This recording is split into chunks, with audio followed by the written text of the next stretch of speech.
Ar-rijalu qawwamuna 'alan nisa bima faddalallahu ba'dahum 'ala ba'din wa bima anfaqu min amwalihim. Ada kata infak di situ.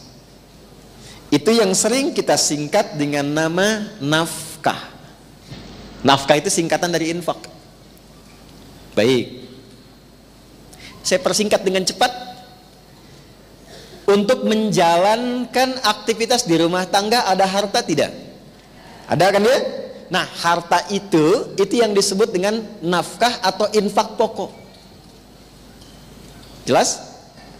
Bagaimana mengelolanya? Satu, pastikan jangan sampai disalurkan pada yang haram. Dapatnya halal, disalurkannya pun halal.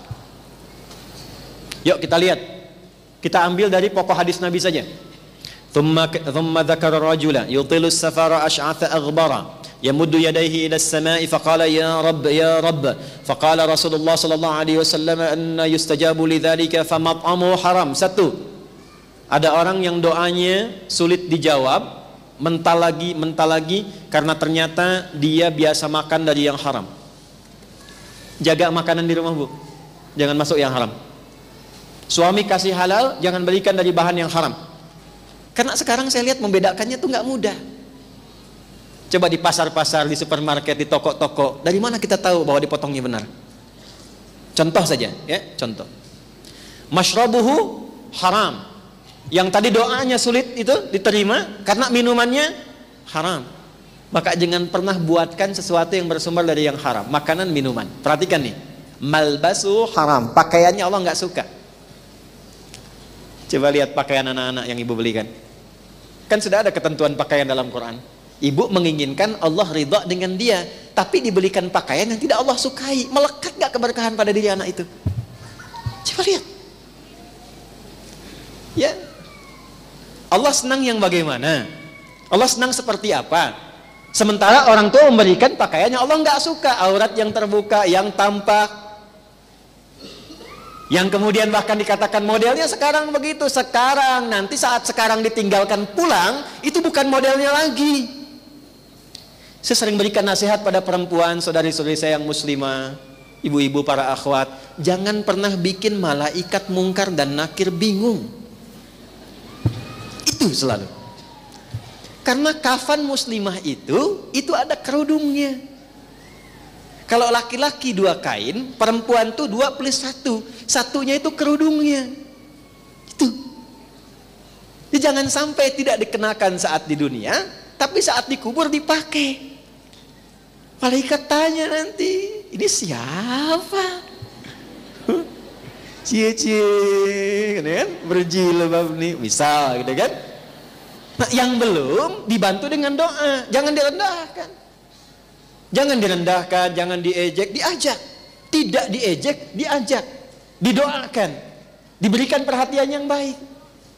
Pakai, alhamdulillah, tidak harus disamakan. Jangan, dia tuh sudah berusaha pakai, itu nggak mudah untuk berjilbab.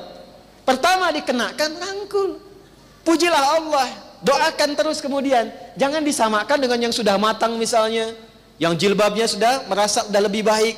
Ingat, Allah mencintai, sangat mencintai orang yang pernah berbuat maksiat lantas bertobat dibandingkan orang yang merasa soleh. Katanya orang yang merasa soleh tapi tidak pernah merasa salah. Jelas di sini? Balik ya.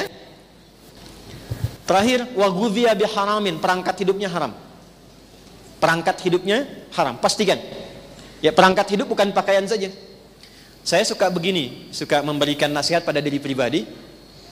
Adi Hidayat, buka pakaian kamu, lemari maksudnya.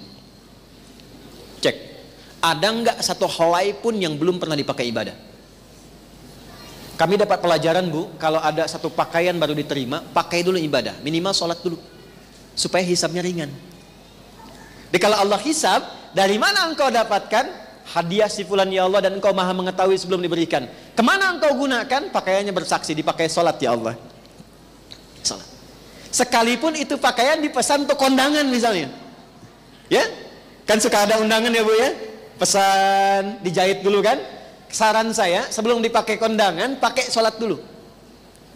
Dan pakaian yang pernah dipakai dalam taat seperti sholat, itu akan kita merasa sungkan dipakai maksiat. Yakin saya Bu, kalau ibu pernah biasakan pakaian berbuat yang baik, itu akan merasa nggak nyaman ketika dipakai pada yang tidak baik. Pakaian itu akan nggak enak dipakainya. Ada orang gibah, ibu nggak enak.